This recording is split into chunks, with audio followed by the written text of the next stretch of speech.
Hey guys, David here, and I wanted to talk a little bit about Agent Carter because I just watched the season finale last night and I wanted to put my thoughts on the entire season of season 2.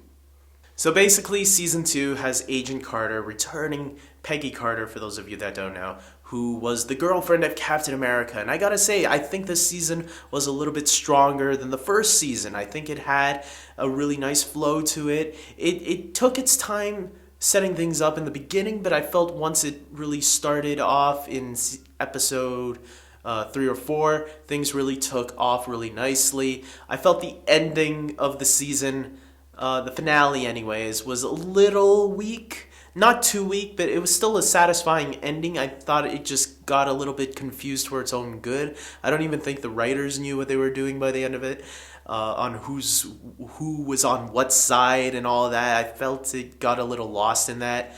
Haley Atwell, though, as this character, Peggy Carter, was really great. I really enjoy watching her, and it's really great to have her be the lead of her own series because you think, hey, now that Captain America's done in the World War II setting, what's she gonna do now? I guess the character's only gonna be appearing in flashbacks and such, right? But no, they found a successful TV show thanks to that short that they had on one of the DVDs. I think it was Iron Man 3. That DVD had the Agent Carter short, and it really paved the way for this great series, I think.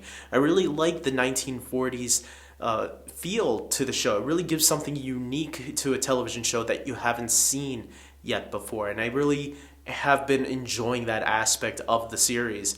And I gotta, Haley Atwell is just perfect for this role. And I think she's surrounded by a great supporting cast. And it was great to see some of the returning cast members, including Jarvis and the police officer with the crutch. You know who I'm talking about. What I really give props to, though, for this season of Agent Carter is that they really toned down on the references to Captain America, where in the first season there was a lot of references to the character. I feel like this season they were more confident and they said, okay, we referenced Captain, we got it in the audience's head that she is the girlfriend of Captain America. Now we can let go of that and start making the show a little bit more independent and on its own. And more so than Agents of S.H.I.E.L.D., which, Agents of S.H.I.E.L.D., if you watch that because it's set in modern times and also in the cinematic universe of Marvel, they can reference the Avengers a little bit more and have a little bit more characters. This show doesn't have that. Now, they do have Howard Stark, Tony Stark's father, Iron Man, for those of you that don't know who Tony Stark is. Believe me, anybody can be watching. And we have Jarvis who, in Tony Stark's world is a computer program, but here we find out he's a butler who was probably the inspiration for the computer Jarvis. And, so these characters are all great, and I really liked the villain that they were introducing us to. We had a couple of villains, I think.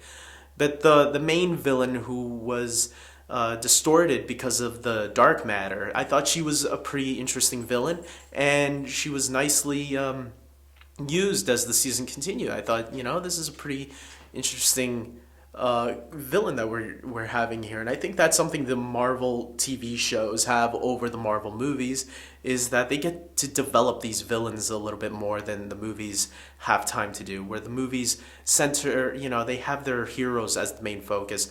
This show gets to expand a little bit more on their villains, and we get to understand them a little bit more and what their motivation is. So with all that being said, guys, I'm giving Agent Carter Season 2 an 8 out of 10. I really enjoyed it. I thought it was great. I thought it got, like I said, I thought it got a little confused at the end for its own good. And maybe I'm wrong, but that's how I felt. But yeah, I thought it was still enjoyable. I liked it just as much as season 1, and I hope to see a season 3 one day, especially the way it ended. You gotta have season 3 come back. What the heck? So let's hope for the best, and until next time, take care.